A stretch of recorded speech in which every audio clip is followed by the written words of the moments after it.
In tonight's Government Insider, managing older employees. Sometimes younger federal workers get promoted over their older colleagues, and it can make for a sticky situation. How can these new managers navigate the transition?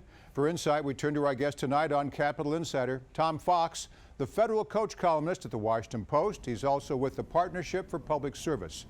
Tom, you wrote an article discussing how younger managers can handle older, more experienced employees. This begs the question, how often is it in government that someone with less experience will be promoted over someone with more?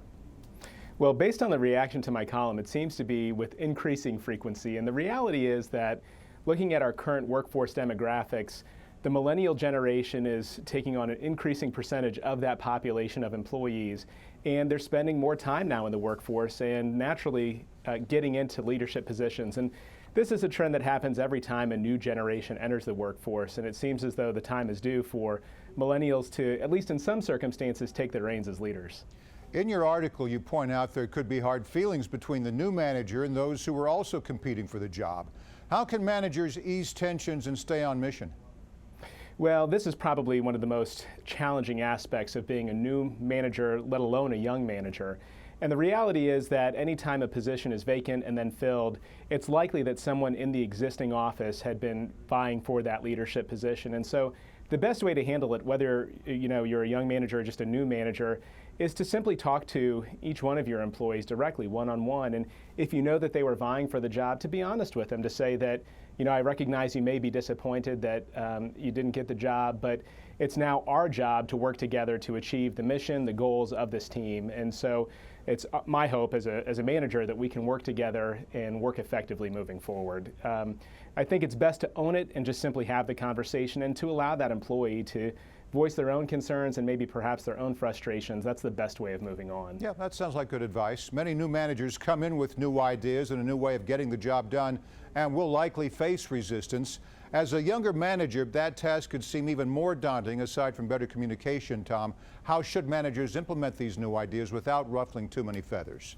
Well, I think it's important for a new manager to check himself or herself before rolling out any grand new plans. I think the best advice is to really go on a listening tour, to sit down with your employees and get an understanding from their perspective as about what works, what doesn't work, and what could be improved.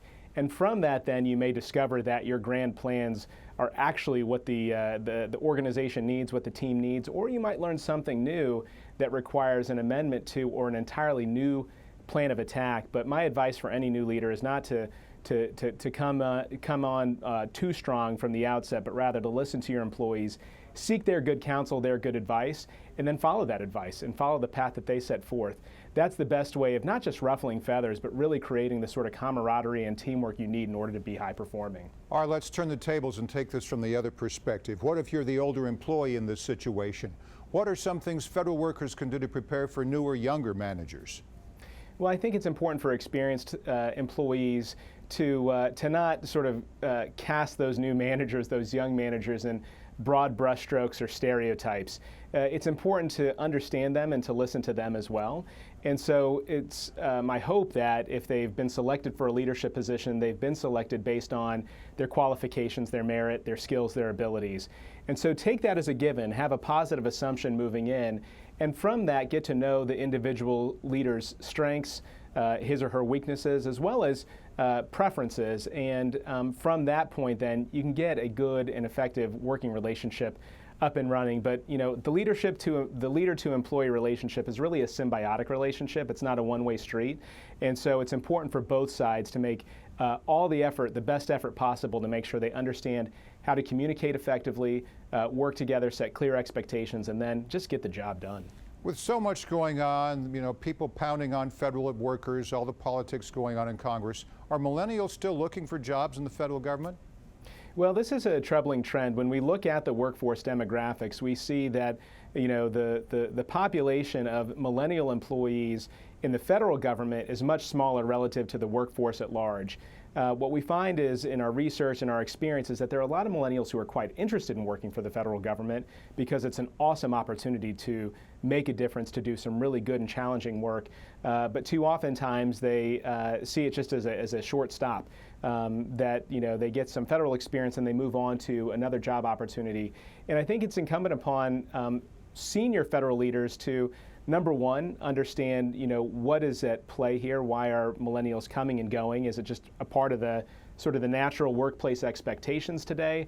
Or is there something that the agency is doing to sort of turn them off from federal employment?